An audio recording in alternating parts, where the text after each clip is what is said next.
एक बार दो भिक्षुओं ने प्रवृत्ति ली और जंगल में जाकर साथ रहने लगे। उनमें से एक आलसी था और दूसरा उद्यमी। दोनों अपने अपने ढंग से साधना करने लगे। आलसी साधक लकड़ियां इकट्ठी कर उन्हें जला लेता और गप्पे लड़ाते हुए अपना पहला प्रहर बिता देता था। सावधान भिक्षु अपनी साधना में लगा रहता और आलसी भिक्षु को सलाह देता कि असावधान व्यक्ति का धर्म पालन असंभव है। पर वह सावधान भिक्षु की बातों पर ध्यान नहीं देता था। आलसी साधक दुष्ट भी था। जब सावधान साधक साधना खत्म करके सोने जाता तो आलसी साधक कहता, अरे ओ आलसी, साधना करने वन में आए हो या सोकर समय गंवाने? सावधान साधक को तो वह इस प्रकार कहता था, पर खुद दूसरी ओर जाकर सो जाता था। सावधान साधक थोड़ी देर आराम करके उठ जाता, फिर ध्यान साधना में लग जाता था।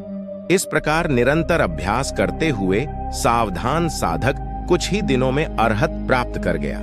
दूसरा साधक पूर्ववत प्रमाद में ही समय बिताता रहा। वर्षावास समाप्त हुआ। दोनों साधक बुद्ध के पास पहुंचे। कुशल क्षेम के बाद बुद्ध ने पूछा कि उनकी साधना कैसी रही। आलसी भिक्षु तुरंत बोला, इस प्रमादी भिक्षु की बात न करें, इसने तो अपना पूरा समय सुख से लेटकर सोते हुए बिता दिया। तुमने क्या किया?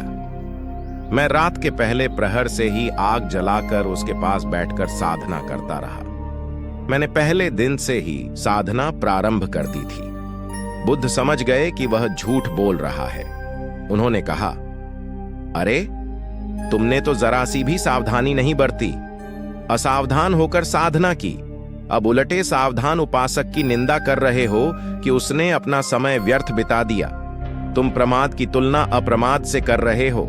यह सुनकर आलसी को अक्ल आई। उसने भी कठिन साधना शुरू कर दी और अरहत्व प्राप्त किया।